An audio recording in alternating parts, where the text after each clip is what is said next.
ያው በቅርቡ አንድ የለቀኩት ቪዲዮ አለ የፍሪ ቶፍል ኦፖርቹኒቲ የሚል እዚህ ከላይ አስቀምጥላችኋለሁ ቪዲዮን ቀጥታ ዋናው ቻናሉ ላይ ብትሄዱ ታገኙታላችሁ።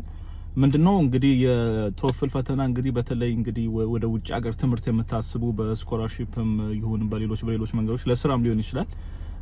ይሄ ቶፍል ፈተና እንግዲህ የኤፊሺየንሲ ፈተና ነው። እንግሊሽ ኤፊሺየንሲያችሁ የምታሳዩበት ማለት ነው። እነ ቶፍል እነ ማነው እነ ኤስኤቲ እነ አይኤልቲኤስ እነ ዱሊንጎ አሉ እንግሊዘኛ ፕሮፌሽንሲያችሁን ለማሳየት የምትጠቀሟቸው ፈተናዎች ማለት ነው።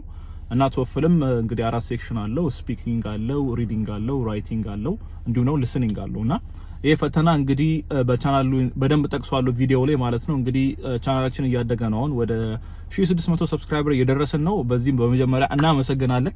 ነገር ግን ሀሳባችን ምንድነው ተማሪ የማገዝ ሀሳብ አለኝ እኔ በተለይ ኢትዮጵያ ሆኖ ይሄንን ፈተና ለመዘጋጀት ለመፈተን ለሚያስብ ተማሪ ያለኝን እንግዲህ ኤክስፒሪየንስ ሼር እናደርጋለን። እንግዲህ የቶፍል ፈተና እንዴት እንደሆነ መዘጋጀት እንዳለብን ሬጅስትሬሽን ፕሮሰሱ እንዴት እንደሆነ የተለያዩ ነገሮችን በዚህ ቪዲዮ ላይ ነካካለሁ። እንዲሁም መጨረሻ ላይ እንግዲህ አንድ ተማሪ ስፖንሰር የማድረግ ሀሳብ ነው ያለኝ። ስለዛ ቪዲዮውን በደንብ እንግዲህ ይገልጻላችኋል ስላለው ነገር ማለት ነው። ከላይ ቪዲዮውን ገብተው አሁን ይመልከቱት። ቻናላችን ሰብስክራይብ ማድረግ እንዳይረሳ።